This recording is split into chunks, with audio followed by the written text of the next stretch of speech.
So, hi, my name is Alexis. I have Maladaptive Daydreaming disorder, and 4 years ago, I made a video called Maladaptive Daydreaming is not a gift. I have since privated said video because I no longer agree with some points in the video, and also because the video sucked and I look like crap in it. So I was talking about the horror that is this video with a friend of mine recently. I decided it would be a very good idea to address said horrifying video and correct some of my present my new viewpoints, and also repair my reputation for anyone that's actually seen this video, because Jesus Christ. So yeah, before I even play this, and I haven't seen this in 4 years, it's worth mentioning, I don't even think I watched this through the first time I made it. And it has 8,000 views. Yeah, before I even get into the content of this, what the hell is my makeup on? Like, you look like a clown. You have mascara down to here. Your face looks like you have sunburn, and yet the rest of it is like you've never seen the sun. Also, that hairstyle, please, please, please change it. I don't care if you shave it all off, just the weird diagonal center part with it behind doesn't work. Stop. Anyway, I'm gonna suffer, but I'm trying to film this like 3 times now. I'm sorry, I camera shyness and can't collect my thoughts. I'm gonna stop this a lot. Be prepared for that. Worth mentioning here that I was 14 when I filmed this. In fact, yeah, 14.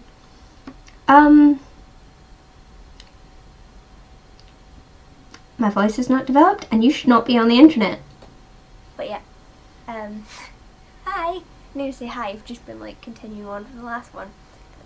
It's going well, but then I started rambling, like I am now. Yeah, like I mean, I keep pausing it like I have points to make. I don't. It's just difficult to watch everyone go, oh god. What's that face? Oh, honey, no, please no. Right. Oh no, I still laugh like that. Around the topic of maladaptive daydreaming, I don't know why I did that thing, but I see a lot of people being like, I haven't changed that much then. And I wanted to talk about why I really don't think it is, and why it's not the best idea to be telling people that it is. Alright, to explain a bit of my reasoning here, the exact wording, it's a gift, I wouldn't use, because it has a lot of benefits to my life. It has also taken a lot of time from my life in past years. It took a lot of work to get to the point where it's manageable. And when I filmed this, the term was only recently like gaining awareness, and it was becoming, seemingly to me at least, very quickly one of those Tumblr things where it's now an edgy way to describe yourself if you are overly absent or you daydream a lot, like in the normal, like fantasizing about things way of daydreaming. And as someone who'd had this thing I was 14, so 6 years? 6 years, 6 years? Yeah. That had been slowly consuming more and more of my life, and this is possibly one of the strongest points at which it had control over my life. That was a terrifying concept to me, because I'd finally found a word that described what I was doing, and people were now taking it and making it this quirky little I have a gift thing, when I wanted the summary of it, so I wanted it to be acknowledged so that some medical professional could finally help me, because as it stood, they didn't know what I was doing, and they didn't understand what I was doing, and they couldn't really provide much support.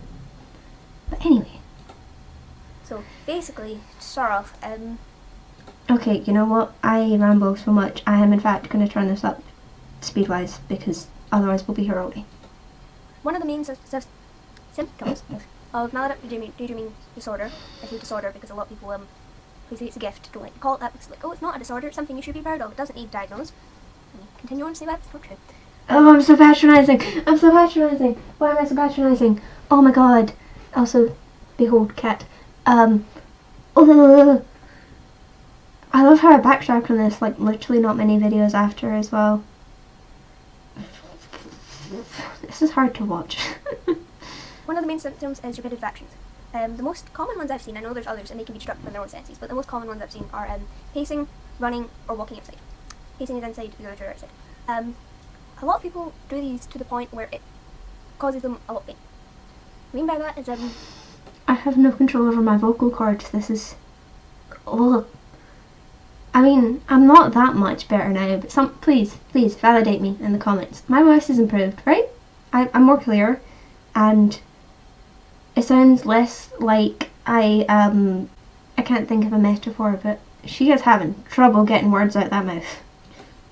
Walk until their blisters covering their feet. I used to I used to pace until my feet were bleeding and then continue to pace. And there comes a point where you're doing your feet significant damage every day, even if it's not to that extent. With your skin peeling off your feet at all times and your feet are just always raw and it's just not fun at all. And by saying maladaptive daydreaming is a gift, you are implying that what made them feel so compulsed to do that, so compulsed to hurt themselves like that, is a gift and that they should embrace that and then forever destroy their lives forever and their feet more accurately. There are of course other ones, like I used to go and swing before my swing got taken down because I used it so much I was destroying him. And there's things like that.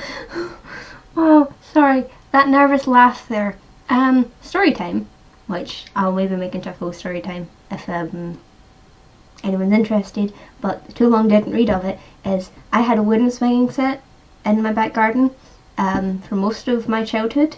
It was taken down when I was at school one day when I was 12, and I came home and cried myself to sleep and then was very upset for many days, and that is why I pace now, because I had to find a different way to focus on my daydreams. So that nervous laugh there is called I'm still not over this. As well, because I'm constantly with the cold or something along those lines when it came to winter, because I got into a system where I could only wear so much. I couldn't wear a jacket outside. I had to wear a hoodie most of the time because jackets were too big for me to fit properly on the swing. Because I got that old and I'm still using kiddie swing, which is why eventually I had to be taken down.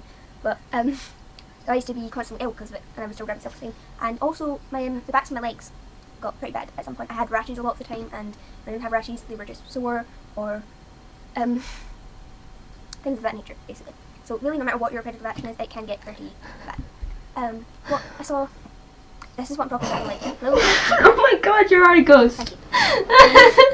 Sorry, my voice is going. Please ignore that. Oh, that doesn't happen What anymore. I saw was that someone made a point online that people daydream themselves out of caves and such because they thought of ideas, and then, you know, if we hadn't have had that creative and like inventive thought, then we would still be living in caves and still be very primitive. But here's where creative thinkers and maladaptive daydreamers are different. Creative thinkers would think these thoughts, think them through, and then do them. Maladaptive daydreamers think these thoughts, think these thoughts, think these thoughts, think them through, continue to think them, and then think them some more. They don't go and do things because they can't. Well, they can, but it's very difficult for them to. The 14-year-old that wanted to be a writer but couldn't because they were spending all of their time daydreaming. This wasn't a personal issue for me at all. Leads me on to more reasons why it's not a positive thing in the slightest. Actually, one of the things, again, this person said was Oh no! Oh, this bit, right. Story time again. This person was another maladaptive daydreamer I followed on Instagram. Now, I was maybe wrong to react so negatively to their post. It was called Someone Just Like Me, Suffering from This Disorder and Trying to Find Light of the Situation. And while I agree that these things are not a gift, I can understand now where they were coming from. And the issue with me looking over like that and then saying another thing this person said, someone in the comments realised who I was talking about and what post I was referring to, which led to one of the scariest YouTube experiences I've ever had, although completely warranted, where I scrolled Instagram, I think maybe the next day, and found a screenshot of my video in my own Instagram feed. Not like someone tagged me, it's someone had screenshotted saying, I'm so upset by this video, they had no right, or something like that. I don't remember, it was a long time ago. I'd like to think I privated this video after that interaction. I doubt it though, considering especially how many views it has. But me and that person had a lot of back and forth in DMs. I think I ended up relenting and agreeing that there are positive aspects. It's just I was scared that they were overly simplifying and glorifying this thing that hurt me. And I think we did eventually come to an agreement over it, but I shouldn't have atted this person so publicly. In my defence, again, I did the YouTube thing, nobody look it up, but I'd done the YouTube thing before this, and like for a year, I think. I mean, I was like 11, 12 when I did it the first time, so of course no one watched it, but I did that for about a year and got maybe a total of 100 views on like all of the videos I'd ever made combined. So I did not expect this to blow up. I'd also seen so few people talking about this. I think the most I'd seen on a post, like likes and comments wise, maybe a couple hundred. I did not expect this to get as much traction as it did.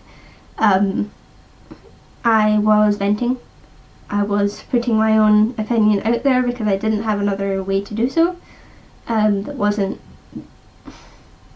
That people in my life couldn't see. I could have responded on Instagram, but then my friends from real life would have been able to see it, and there would have been questions and judgments on me.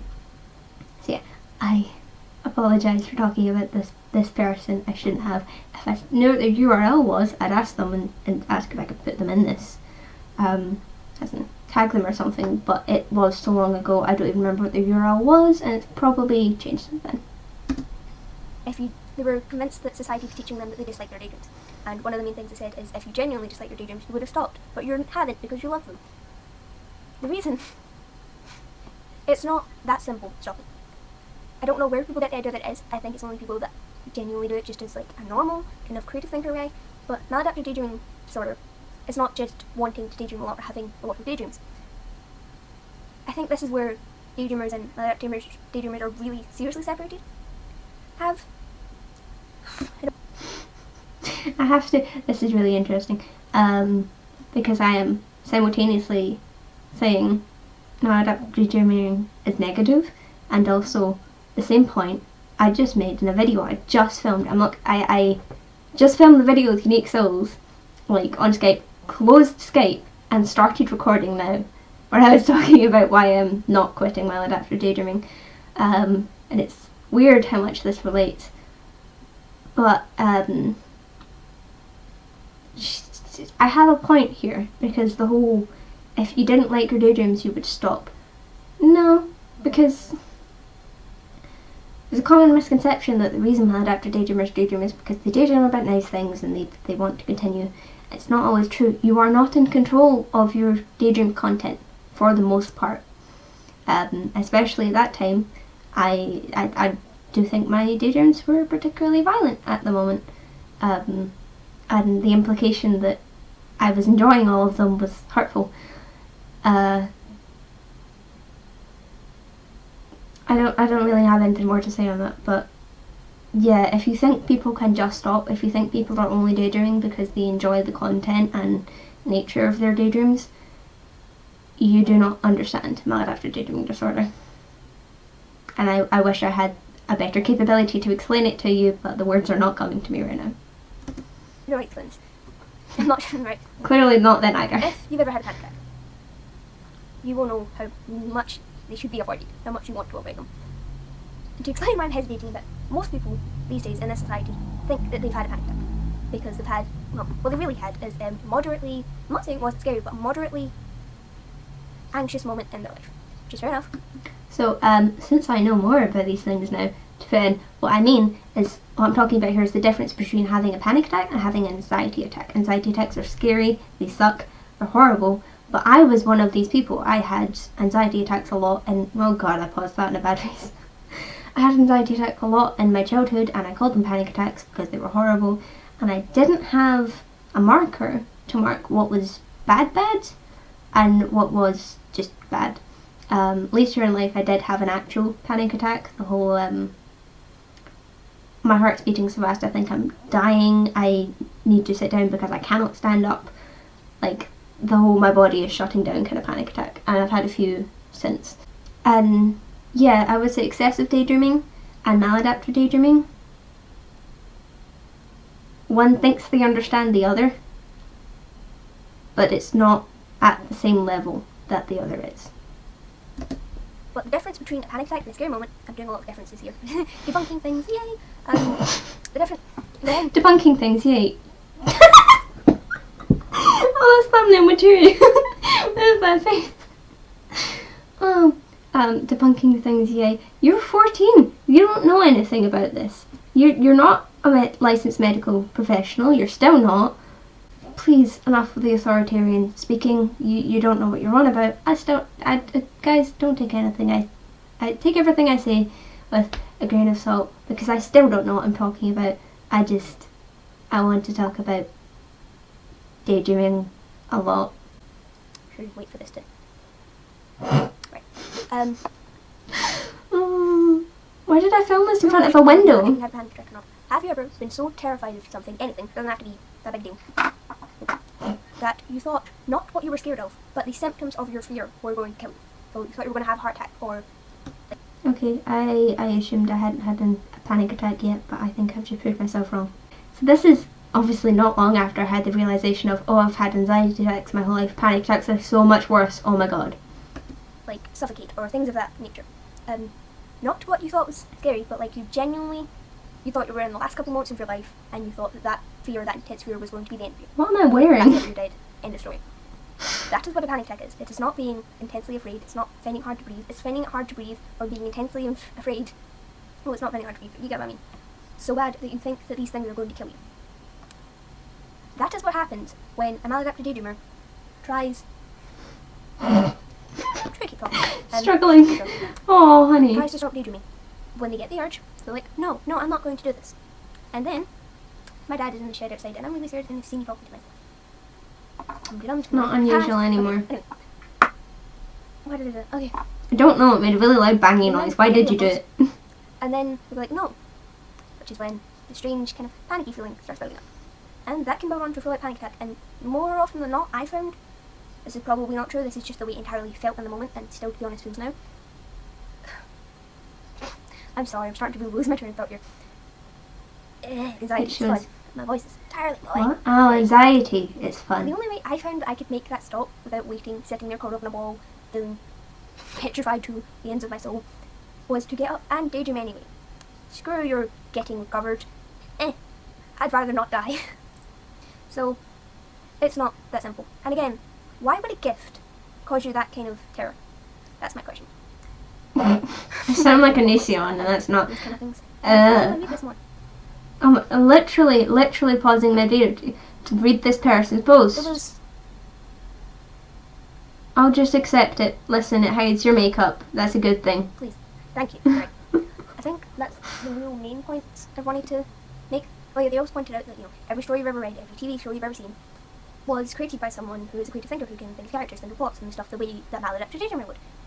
But the thing is with maladaptive daydreaming is that it never, well, with a few exceptions, majority of the time, it never moves on to that, because you don't have the time to do that when your brain is just telling you, daydream right now.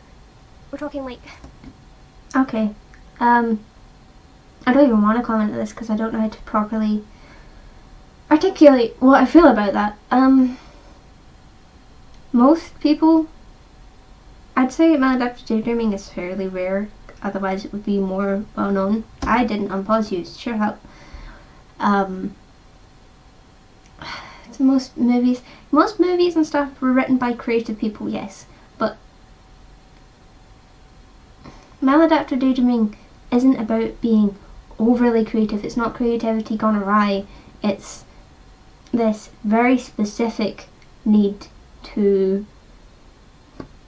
I can't find another word for it but daydream, but it's this very specific kind of daydreaming that's very involved and not entirely in your control, and I think it's more about processing your feelings and emotions and wants and desires than it is about coming up with a creative story.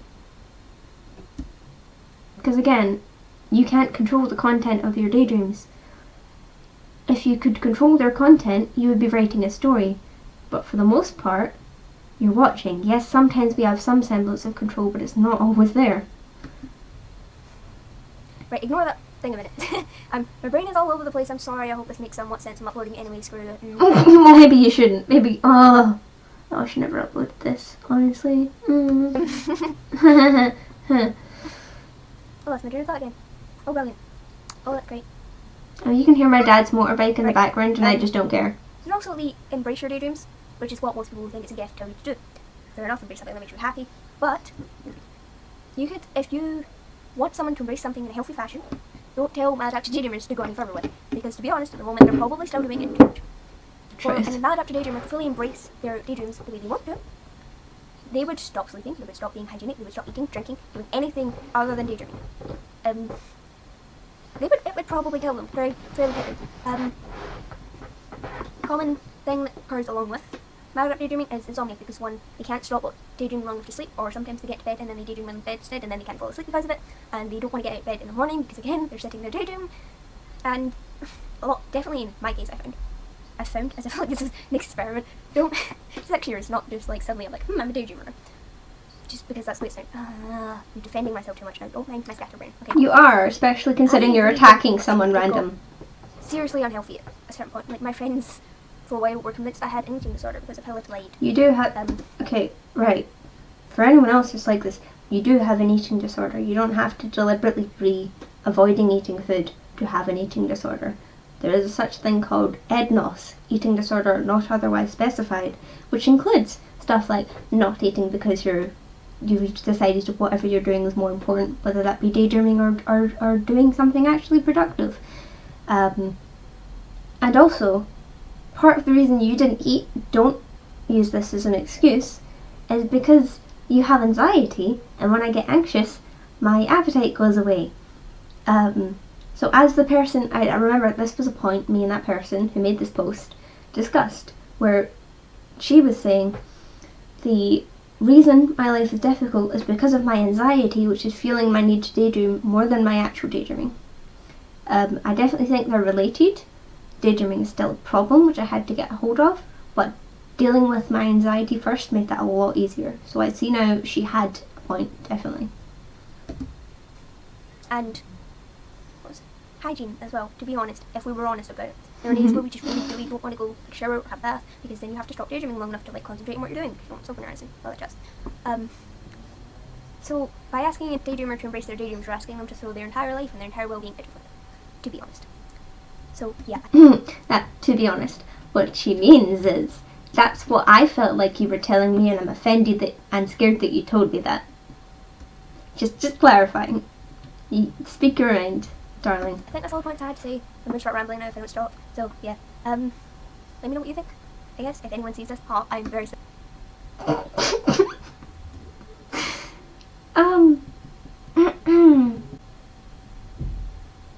Yeah. If anyone sees this. No one is going to see this. Wow. I'm going to go. My voice is terribly giving out, and I think... What the hell is on your hand? Wow. But, yeah. I'm going to go. What do you have written on your hand? I'm so curious. Voice is terribly giving out, and I think... Oh yeah, but I also meant to say, final thing, is that there are positive things to maladaptive daydreaming. I'm not saying there isn't. There really, really is. There's some of it that's completely amazing. But what most people don't realise is that there is a silver lining, at least, to most mental health issues. Which I plan on making an entirely different video about. But like, never did. More common ones like depression, anxiety, eating disorders. There are positive aspects to them. Depression and anxiety, that's the one I'll question you at. Eating so there are definitely silver linings to some mental health disorders. I'm not sure why you quoted those ones specifically. Like we were talking in our previous video, autism. Some people would say DID. Disorders like that, yes, there are silver linings. It's not always bad. Depression and anxiety, however, what's the meme? Press A to doubt. Press X to doubt. That's it. Damn it, get your memes right, Alexis. those as well. It's just that the bad seriously outweighs the good. As much as maladaptive daydreaming feels like the good outweighs the bad, as do many other disorders, especially ones that are about obsessing over something, which is what maladaptive daydreaming is about at the end of the day. It's obsessing over your daydreams. So I will make another video about that next time. Anyway, I'm good. You already... Okay, right, we're not even gonna look at the end of this video. You already said excessive daydreaming and maladaptive daydreaming are different. Why are you now saying that it's about obsessing over your daydreams? No. I mean, it's the compulsive... Okay. Why is the lighting... Oh my god, see, 4 years and I still can't get the lighting right. At least I don't look like a ghost. Right? If I get closer, it's better. Yeah, there we go. Just say hi to the cat again. Whoop. So, I don't really know how to conclude this. You know what? It wasn't as bad as I thought it was going to be. I'll give past me that. She knows kind of what she wants to say, she's just not very good at saying it. And she shouldn't have hijacked someone's post without telling them to do it. But then I was young, stupid, and didn't expect anyone to see what I was doing anyway. Should I? You know, I've been considering since... I'm gonna make another half an hour video. I'm sorry, I ramble. Yeah, I've been gone a while. Do you guys want... You know, I might film one anyway, we'll see. A video on why? Or are we just gonna accept that I'm back and move on? I don't know, because I made like 5 why have I been gone so long videos in the past, and I don't want to repeat that mistake. So, hi, I'm back. Is that all I had to say? I think that is all I had to say. Bye bye. I love, see, you can tell Unique Souls is my YouTube senpai, because that wasn't conscious, I just irritated her. Yeah. Bye. I'm gonna have great fun editing this, trying to make it less than half an hour, because I know we're daydreamers, we don't want to sit still for half an hour, but I don't know how to talk concisely.